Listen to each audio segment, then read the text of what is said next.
Greetings. Hope this finds you well. So it's a pretty interesting short little article from Jeffrey D. Sachs. Found it on his website, but was originally published on Common Dreams as well, where the UN Secretary General Jens Stoltenberg admitted that NATO expansion was one of the key reasons that Russia ended up invading Ukraine. So let's check it out. And again, that is one of the things that Russia has consistently said for a long time. NATO, please, please stop expanding. We see this as a existential threat to our security and the sovereignty of our country. Please stop expanding. And again, prior to the fall of the USSR, there was, or maybe right at the time of the fall, there was an agreement, a handshake agreement. There's records of it between I believe it was the U.S. Secretary of State James D. Baker and maybe his counterpart at the USSR, maybe the president at the time, that NATO would not expand after the fall of the USSR, but it has expanded greatly since that time. So here it is. NATO chief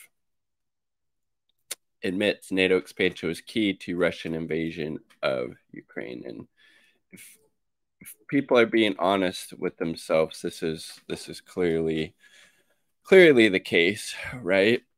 So this was Jens Stoltenberg's testimony at the UN Parliament. Stoltenberg made clear that it was America's relentless push to enlarge NATO to Ukraine that was the real cause of the war and why it continues today, along with Ukraine, the Ukrainian government, and the far right forces going after the ethnically Russian folks in the Donbass region, as well as Russia wanting to denazify that Ukraine as well. But this is obviously a huge part of it as well.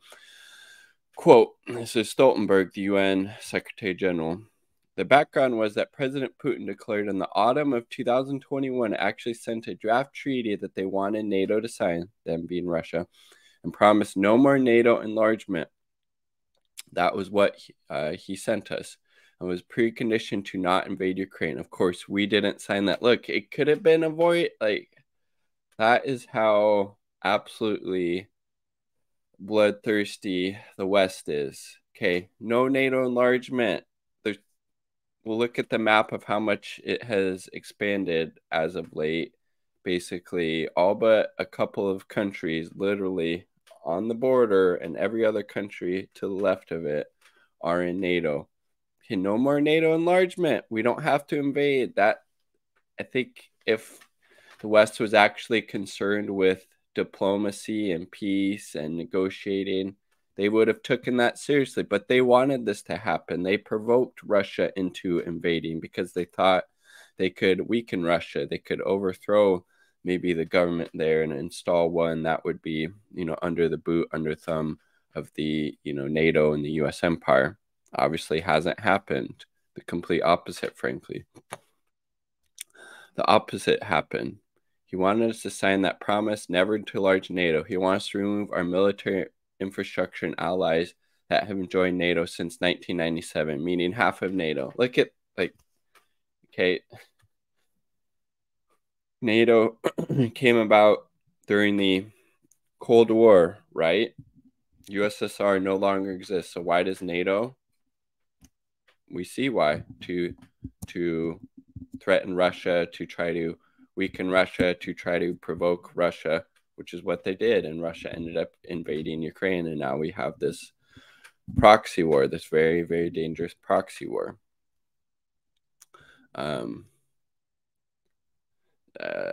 Introducing some kind of B or second class membership, rejected that. So he went to war to prevent more NATO close to his borders.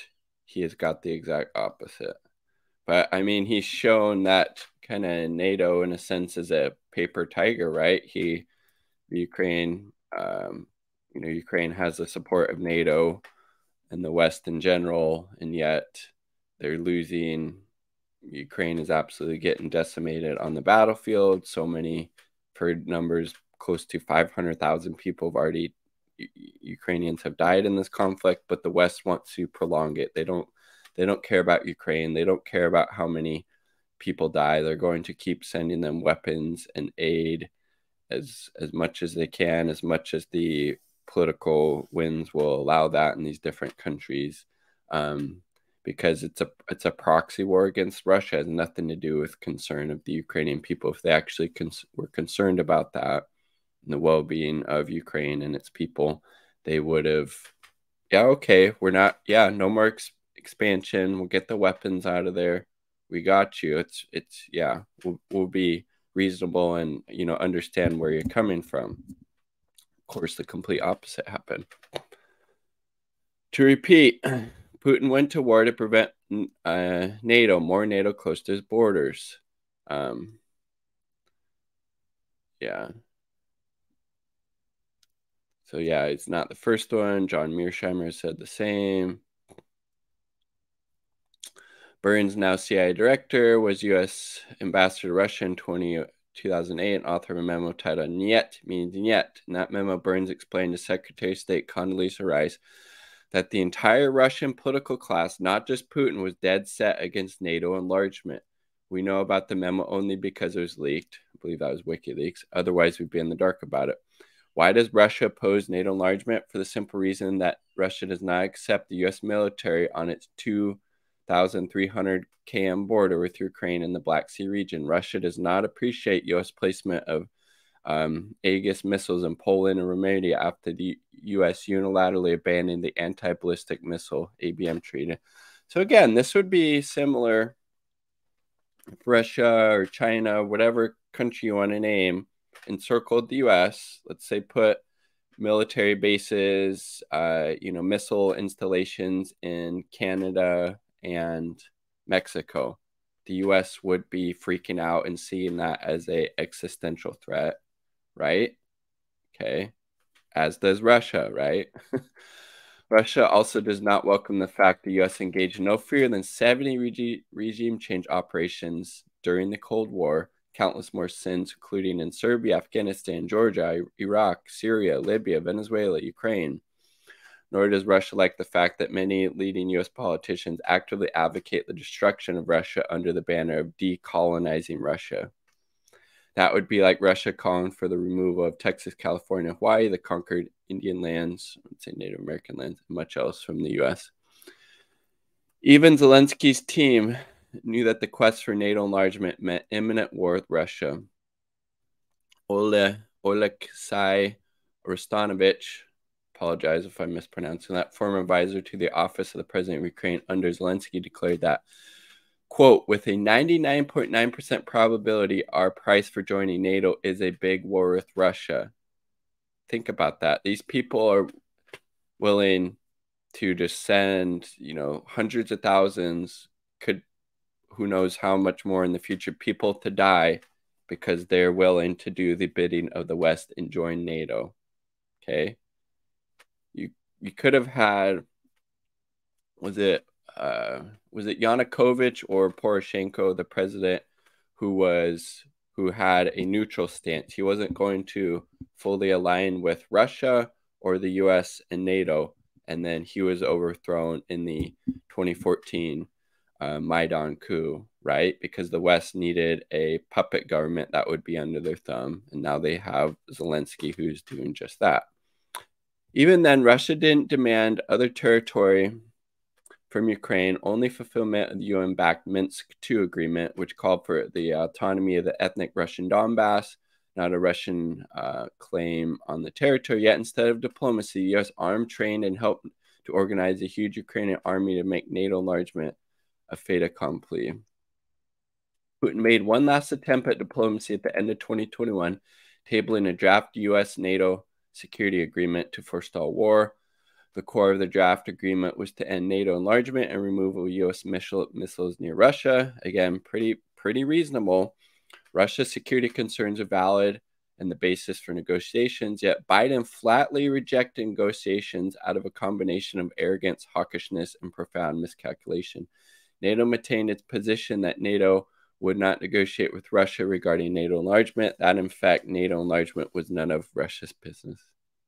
It's literally is their business. Just Joe Biden, just another Cold Warrior, getting us closer and closer to nuclear Armageddon, and doesn't even seem fully with it, right? Continuing U.S. NATO obsession with NATO enlargement is profoundly irresponsible, hypocritical. U.S. would object by means of war if needed to being encircled by Russian or Chinese military base in the Western Hemisphere, as I talked about earlier. Point the U.S. has made since the U.S. Monroe Doctrine of 1823 that the U.S. is blind and deaf to legitimate security concerns of their country. But if you point this out, you're going to be labeled a Russian apologist, or you're being paid by Putin or whatever, right? So yes, Putin went to war to prevent more NATO close to Russia's border. Ukraine is being destroyed 100% by U.S. arrogance, proving again Henry Kissinger's adage that to be America's enemy is dangerous, while to be his friend is fatal. The Ukraine war will end when the U.S. acknowledges a simple truth. NATO enlargement to Ukraine means perpetual war and Ukraine's destruction. Ukraine's neutrality could have avoided the war, which they were up to 2014, and then the government was overthrown, and remains key to peace. The deeper truth is that European security depends on collective security, as called for the Organization for Security Cooperation, OSEC, not one-sided NATO demands. Now let's check out this map that shows how much NATO has in fact expanded, even though there was a promise that they weren't supposed to, right? Here we go. Okay, so this is original NATO members: Norway, UK, Iceland, Spain, France. Let's see, Turkey, West Germany, Belgium, Netherlands, Italy, Norway. In 2022. Okay. Over the last 32 years, Germany is reunified, and all former Warsaw Pact countries have joined NATO. They weren't supposed to. 3 countries that were once part of the Soviet Union, Estonia, Latvia, and Lithuania, have joined NATO as well. Okay. And you have Turkey,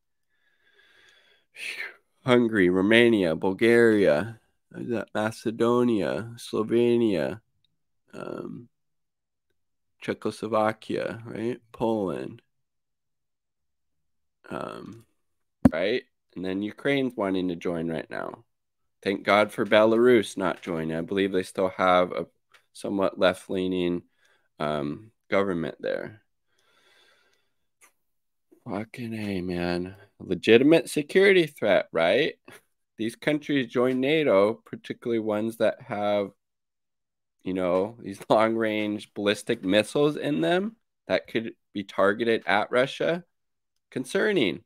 And Sweden and Finland seeking NATO membership. Finland's right on the border. Ukraine's on the border. Belarus still doing the right thing, not trying to, agitate more war and more aggression. They're not in NATO. Okay, good for them. And this says, this is from 2022. Ukraine is seeking, membership. Okay. So Russia has very legitimate concerns about NATO enlargement, considering how much it has greatly expanded, even though the West promised that wouldn't happen after the fall of the USSR. Of course, it was probably a bit naive, obviously, to trust the US and, the Western powers that it wouldn't expand. And as that article from Sachs pointed out, it's the whole political class, not just Putin in Russia, that sees NATO expansion as a huge threat, as the U.S. would, as I and Sachs pointed out, if, we had Chinese or Russian or whatever it may be military bases in Mexico, or Canada, whatever it may be, right? This could have been prevented. The West went the diplomatic route and actually looked at Russia's point of view, from a reasonable, sympathetic, empathetic perspective. But of course, they didn't want that. They wanted to provoke Russia into this. They thought they could weaken Russia and decolonize it and overthrow Putin and balkanize it, basically. That hasn't happened. If anything, it's made Russia stronger, right? Peace, much love, all part of the people. End the war. End the war. War is not good.